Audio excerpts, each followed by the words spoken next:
Hi friends, welcome to maths study hub. Already మనం geometry class already start చేసామంట. ఈ జియోమెట్రీలో విషయానికి వస్తే ఆల్రెడీ ఇంట్రడక్షన్ క్లాస్ అనేది ఒకటి అయిపోయింది. నెక్స్ట్ ఇంట్రడక్షన్ 2 క్లాస్ చెప్పుకుందాం. ఇంట్రడక్షన్ 3 మొత్తం 3 క్లాసెస్ ఓన్లీ ఇంట్రడక్షన్ మీద డిపెండ్ అయి ఉంటాయి అనమాట. నెక్స్ట్ మన విషయానికి వస్తే వీటిని బేస్ చేసుకొని ప్రాబ్లమ్స్ని సాల్వ్ చేయడం జరుగుతుంది. వీటిలో విషయానికి వస్తే జియోమెట్రీ క్లాస్ 2 పార్ట్ 2లో విషయానికి వస్తే మనం యాంగిల్స్ గురించి ఆల్రెడీ క్లాస్ 1లో చెప్పుకున్నాము. అండ్ ఇప్పుడు విషయానికి వస్తే bisect angles, angle of bisector గురించి డిస్కషన్ చేద్దాం. దీంట్లో విషయానికి వస్తే angle of bisector, angle of bisector. ఇక్కడ విషయానికి వస్తే యాంగిల్ ఆఫ్ బైసెక్టర్ విషయానికి వస్తే దెర్ ఆర్ 2 మెయిన్ పార్ట్స్ అనమాట. యాంగిల్ ఆఫ్ బైసెక్టర్లో it is having a 2 parts అనమాట. దాంట్లో విషయానికి వస్తే ఫస్ట్ వన్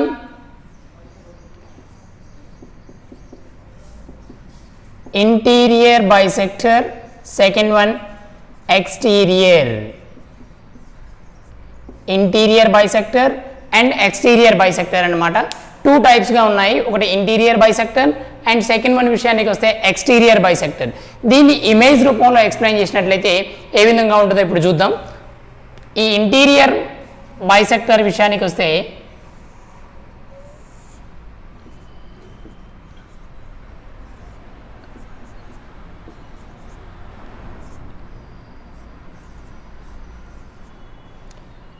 మనం ఏదైనా 2 ప్లైన్స్, ఏదైనా ఒక ప్లైన్లో 2 లైన్స్ తీసుకున్నట్లయితే ఆ 2 లైన్స్ ఈ విధంగా తీసుకుందాం.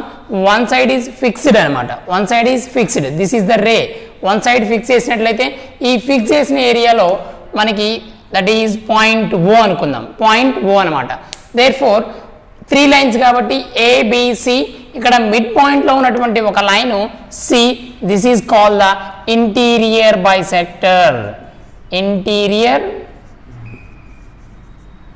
బైసెక్టర్, దీన్ని మనం ఇంటీరియర్ బైసెక్టర్ అంటాం. ఇలా మిడ్లో ఉన్నటువంటి ఒక లైన్ని 2 లైన్స్ ఏ అండ్ బి అనమాట. ఈ ఏ అండ్ బి లైన్స్లో మిడిల్లో ఒక లైన్ వచ్చేసేసి సేమ్ పాయింట్ వద్ద మనకి బైసెక్ట్ అయినట్లయితే ఇంట్రడక్షన్ పాయింట్, ఇంటర్సెక్షన్ అటువంటి పాయింట్ ఏంటంటే ఇక్కడ సేమ్ O అనేటువంటి పాయింట్ దగ్గర ఇంటర్సెక్ట్ అవుతున్నాయి అనమాట 3 లైన్స్ కూడా. దేర్ ఫోర్ ఇక్కడ మిడ్ లైన్లో ఉన్నటువంటి సి అనేది మనకి ఇంటీరియర్ బైసెక్టర్గా చెప్పడం జరుగుతుంది. ఇది ఇంటీరియర్ బైసెక్టర్ లేదా ఇంటీరియర్ యాంగిల్ ఆఫ్ బైసెక్టర్ అంట, లేదా ఇంటీరియర్ యాంగిల్ బైసెక్టర్ ఈ విధంగా చెప్తారు. నెక్స్ట్ వన్ విషయానికి వస్తే ఎక్స్టీరియర్ తీసుకున్నట్లయితే ఎక్స్టీరియర్ యాంగిల్ ఆఫ్ బైసెక్టర్ ఏ విధంగా ఉంటుందో ఇప్పుడు చూద్దాం. ఏదైనా ఒక line A and B, A to B అనేటువంటి ఒక లైన్ తీసుకున్నట్లయితే ఈ లైన్ని మనం అనదర్ లైన్ బైసెక్ట్ చేసినట్లయితే, అనదర్ లైన్ దాన్ని టచ్ చేసినట్లయితే పాయింట్ O వద్ద ఇది అనదర్ లైన్ సి అనమాట. C, therefore this is the image. దీని యొక్క ఇమేజ్ అనేది రిఫ్లెక్ట్ అయినట్లయితే ఇది డి అనేటువంటి ఒక లైన్గా రిఫ్లెక్ట్ అయింది అనుకుందాం.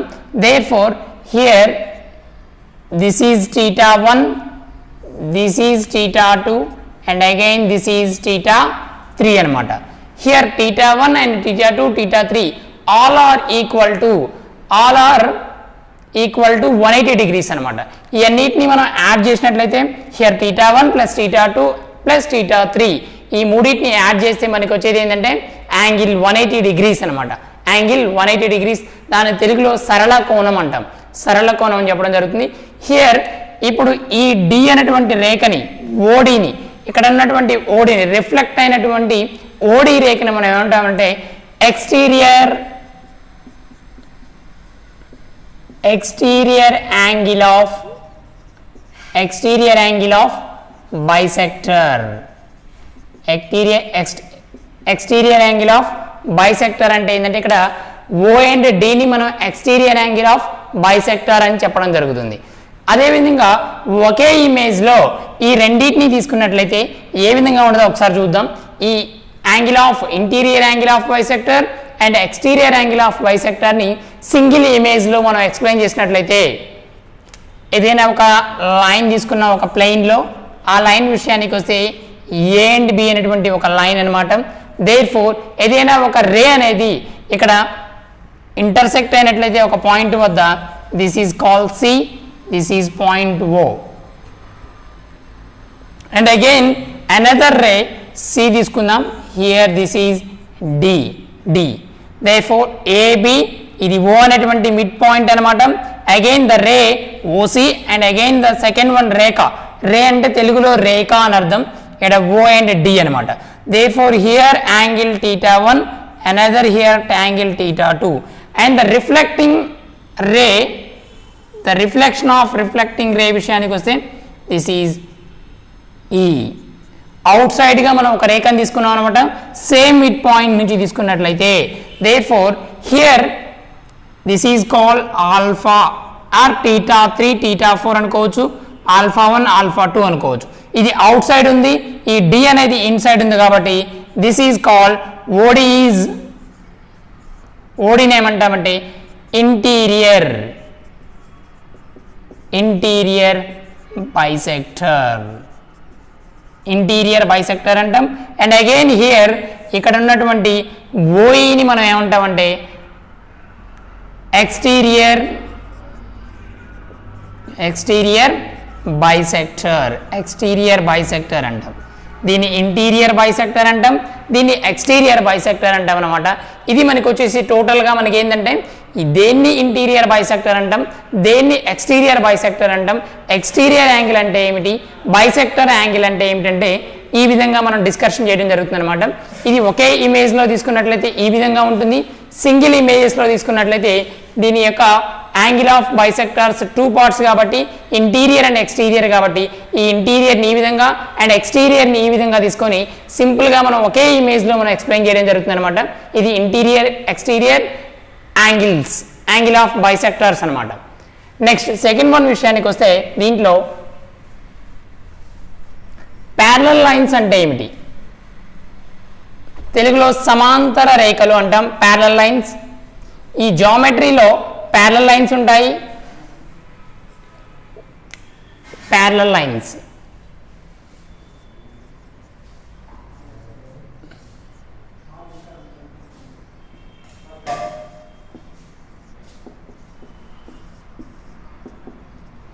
ప్యారలల్ లైన్స్ తీసుకున్నట్లయితే ఏవైనా 2 లైన్స్ తీసుకుందాం. For example here this is line AB and again this is line CD. AB and CD అనమాట ప్యారలల్ లైన్స్, 2 లైన్స్ అనమాట. One line is AB and another line is CD.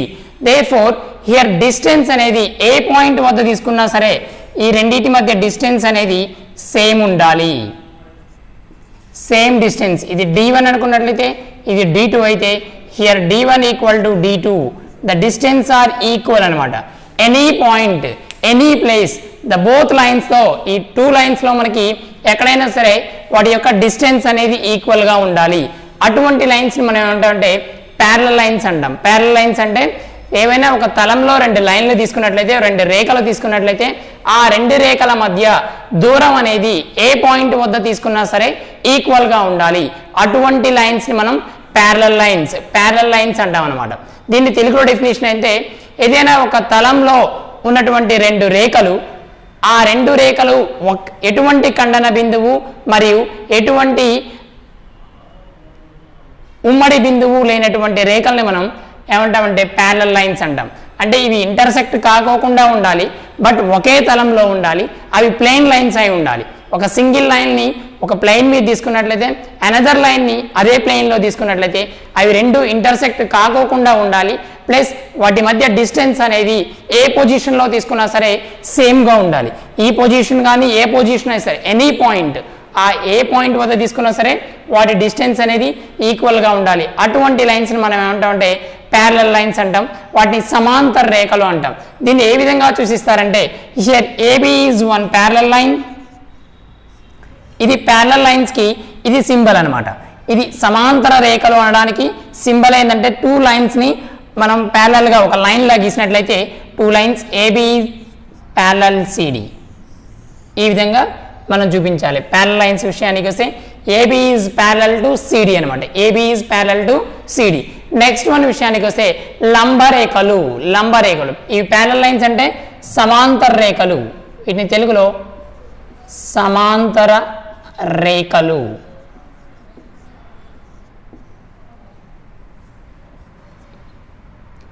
లంబరేఖలు. Next ఇక్కడ intersect అవుతుంది అనమాట. లంబరేఖలు అంటే quite opposite, parallel గా ఉండవు, quite opposite లో ఉంటాయి కాబట్టి ఇటువంటి రేఖలు ఏమంటామంటే లంబరేఖలు అంటాం.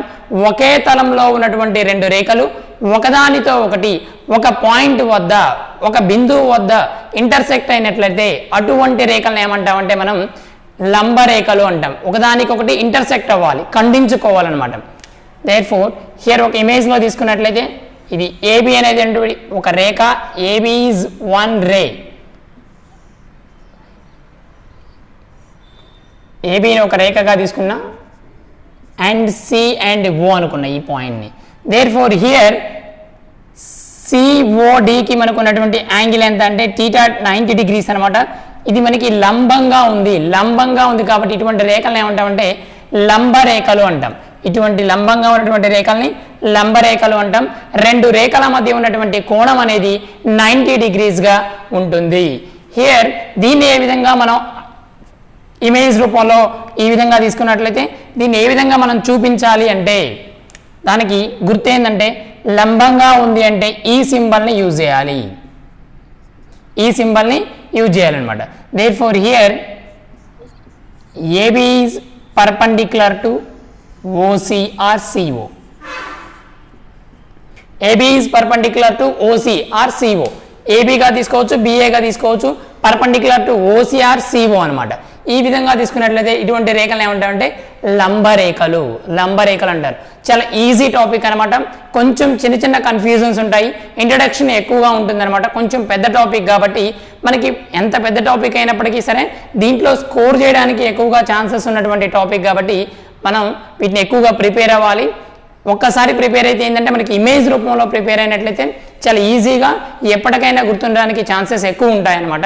కాబట్టి మనం కంపల్సరీ ఏంటంటే ఇలా ఇమేజ్ రూపంలో మాత్రమే వీటిలో ఎక్కువగా ఒక 80% టాపిక్ మొత్తం ఇమేజ్ రూపంలోనే ప్రిపేర్ అవ్వడానికి ఎక్కువగా మీకు ఛాన్సెస్ ఉంటాయి. కాబట్టి ఈ విధంగానే ప్రిపేర్ అయితే ఎక్కువ కాలం గుర్తుంటుంది.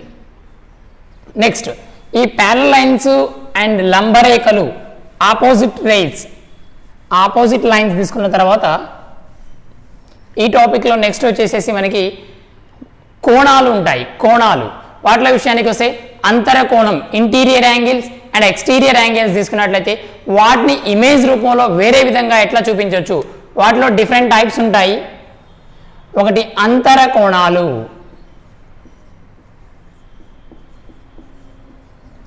ఫస్ట్ వన్ విషయానికి వస్తే అంతర కోణాలు.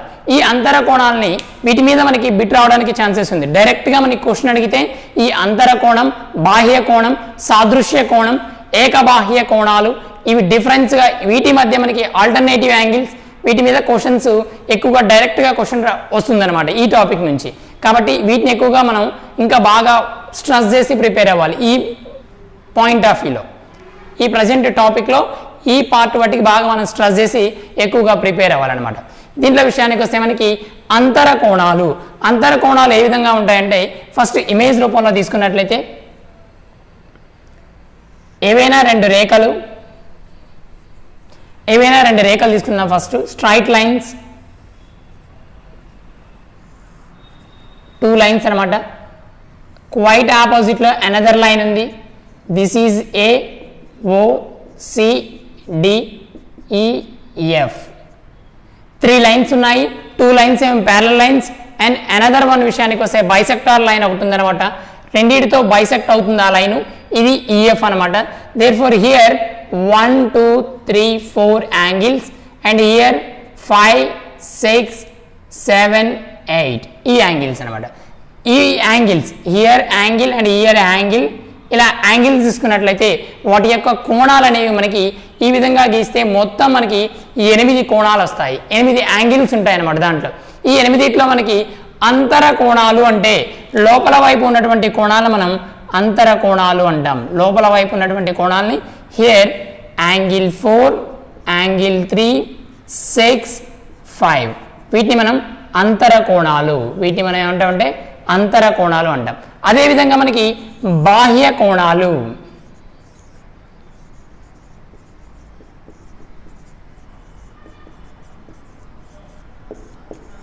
బాహ్య కోణాలు తీసుకుంటే సేమ్ ఇమేజ్ తీసుకుందాం మనం.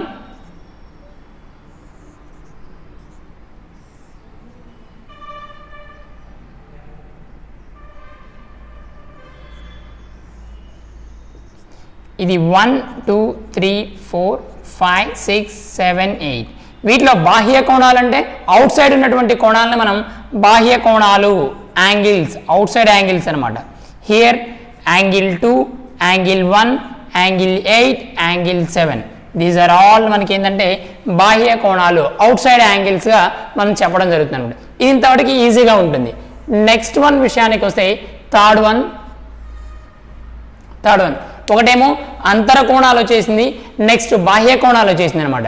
నెక్స్ట్ వన్ విషయానికి వస్తే థర్డ్ వన్ తీసుకున్నట్లయితే కరస్పాండింగ్ యాంగిల్స్ అంటాం. ఇది మోస్ట్ ఇంపార్టెంట్. కరస్పాండింగ్ యాంగిల్స్ అన్న తెలుగులో దీన్ని అనురూప కోణాలు లేదా సాదృశ్య కోణాలు అంటాం. వీటి నేమ్స్ అనేవి గుర్తుంచుకోవాలి తెలుగులో.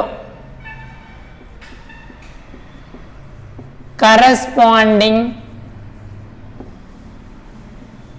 యాంగిల్స్, కరస్పాండింగ్ యాంగిల్స్, వీటిని తెలుగులో అనురూప కోణాలు, అనురూప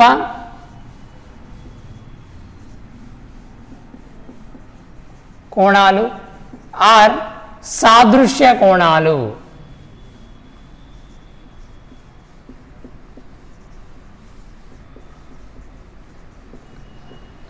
వీటిని అనురూప కోణాలు ఆర్ సాదృశ్య కోణాలు అంటామన్నమాట. వీటిని ఇంగ్లీష్లో అయితే కరస్పాండింగ్ యాంగిల్స్, కరస్పాండింగ్ యాంగిల్స్గా చెప్పడం జరుగుతుంది. ఈ కరస్పాండింగ్ యాంగిల్స్ అంటే ఏంది? ఫస్ట్ ఇమేజ్ రూపంలో తీసుకున్నట్లయితే ఏవైనా two lines, this is A, B, C, D, two lines and bisector line 1, E, F అనమాట, లంబంగా గీసినటువంటి రేఖ ఇది. నెక్స్ట్ ఇది యాంగిల్స్ విషయానికి వస్తే 1 2 3 4 5 6 7 8 ఇవి యాంగిల్స్. దేర్ఫోర్ హియర్ మనకి కరస్పాండింగ్ యాంగిల్స్ అంటే ఏ విధంగా తీసుకోవాలంటే ఇక్కడ ఉన్నటువంటి 1, ఇక్కడ ఉన్నటువంటి 5, here angle 1 equal to angle 5 and another one here 2 and 8, angle 2 and angle 2 and angle 6. వీటిని మనం కరస్పాండింగ్ యాంగిల్స్ అంటాం. అంటే ఇక్కడ 2 6కి 1 5కి వాటి పొజిషన్స్ని బట్టి సేమ్ పొజిషన్లో ఉన్నటువంటి ఒక రెండేమో అవుట్ సైడ్ రేఖలు అండ్ రెండేమో ఇన్సైడ్ రేఖలు అనమాట. ఒక రెండు అవుట్ సైడ్ యాంగిల్స్, రెండు ఇన్సైడ్ యాంగిల్స్ అనమాట. ఏవైనా దీనికి పూర్తి డెఫినిషన్ తెలుగులో ఏ విధంగా ఉంటుందంటే ఒక బాహ్య కోణము, ఒక అంతర కోణము యొక్క అనురూప కోణాల ఒకదానికొకటి అనురూపంగా ఉన్నట్లయితే సమానంగా ఉంటాయి. ఇక్కడ ఏంటంటే ఒక బాహ్య కోణము, ఒక అంతర కోణము జతలను మనం అనురూప కోణాలు అంటాం. ఆ రెండు ఏ విధంగా ఉండాలంటే అవి రెండు ఈక్వల్గా ఉండాలి. ఈక్వల్గా ఉన్నటువంటి కోణాలు ఒకటి. ఇక్కడ మనకి మెయిన్ ఇంపార్టెంట్ పాయింట్ ఏంటంటే దీంట్లో ఒక బాహ్య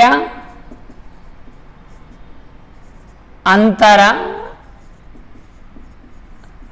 కోణాలు, అనురూప కోణాలు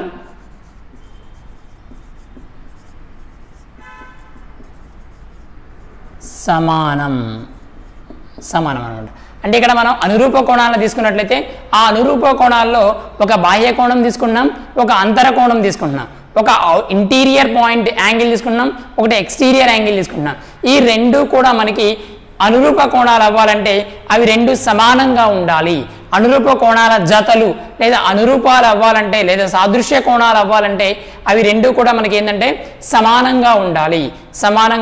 ఈ విధంగా ఉంటేనే ఆ రెండీ కోణాలను అనురూప కోణాలు లేదా సాదృశ్య కోణాలు, కరస్పాండింగ్ యాంగిల్స్ అని చెప్పడం జరుగుతుంది. నెక్స్ట్ వన్ విషయానికి వస్తే fourth one alternative angles.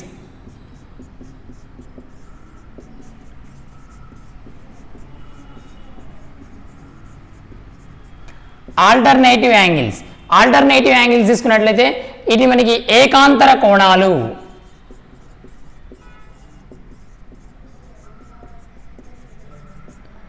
Alternative angles విషయానికి వస్తే మనకి ఏకాంతర కోణాలు అనమాట.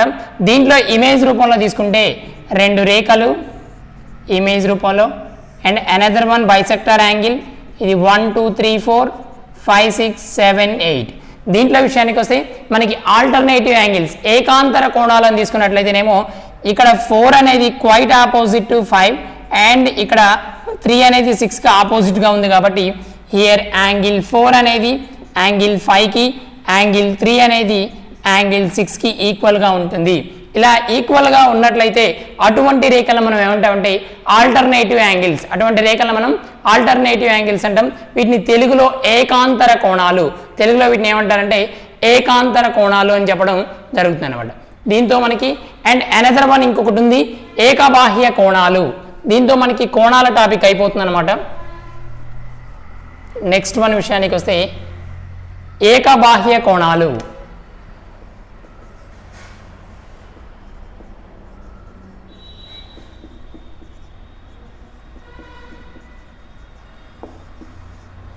ఈ ఏకబాహ్య కోణాలంటే వీటిని ఏంటి తీసుకోవాలంటే for example here bisector line, parallel lines, ఇది 1 2 3 4 5 6. ఈ విధంగా ఒక ఇమేజ్ తీసుకుందాం. ఈ ఇమేజ్ తీసుకున్నట్లయితే వీటిని ఏకబాహ్య కోణాలు ఎలా ఐడెంటిఫై చేయాలంటే అన్నిట్లో సేమ్ ఇమేజ్, 2 ప్యారలల్ లైన్స్ ఉంటాయి, ఒక బైసెక్టార్ లైన్ ఉంటుంది. వాటి యొక్క యాంగిల్స్ అనేవి టోటల్గా మనకి 8 ఉంటాయన్నమాట. దాంట్లో ఏకబాహ్య కోణాలు ఏ విధంగా ఫైండ్ అవుట్ చేయాలంటే ఒకటి అవుట్ సైడ్ ఎక్స్టీరియర్ యాంగిల్ తీసుకోవాలి అండ్ సెకండ్ వన్లో ఉన్నటువంటి ఎక్స్టీరియర్ యాంగిల్ తీసుకోవాలి. Therefore angle 2 equal to angle 8 అవ్వాలి. Angle 2 equal to angle 8. Angle 2 equal to angle 8 అవ్వాలి. అండ్ సెకండ్ వన్ విషయానికి వస్తే here 1 and here 7. Therefore angle 1 equal to angle 7. ఇటువంటి యాంగిల్స్ని మనం ఏమంటారంటే ఏకబాహ్య కోణాలు.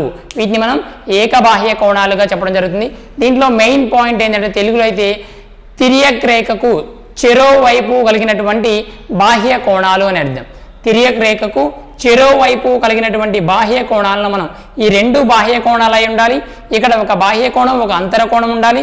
ఇక్కడ రెండు కూడా అంతర కోణాలు అయ్యి క్వైట్ ఆపోజిట్లో ఉండాలి. క్వైట్ ఆపోజిట్లో ఉంటేనేమో ఆల్టర్నేటివ్ యాంగిల్స్ ఏకాంతర కోణాలు అంటాం.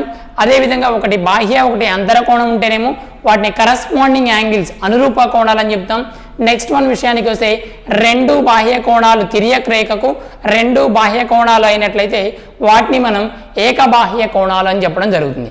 ఇది మనకి క్లాస్ 2 అనమాట. జామెట్రీలో క్లాస్ 2లో ఇవన్నీ కూడా యాంగిల్స్ సంబంధించినవి. నెక్స్ట్ ఇంకొక ఇంట్రడక్షన్ క్లాస్ ఉంటుంది. అది అయిపోతే టోటల్గా మనకి ఈ జామెట్రీకి సంబంధించి ఇంట్రడక్షన్ మొత్తం కంప్లీట్ అయిపోతుంది అనమాట. మీకు ఏమైనా డౌట్స్ ఉంటే కామెంట్ బాక్స్లో పెట్టండి. Okay, thank you for watching.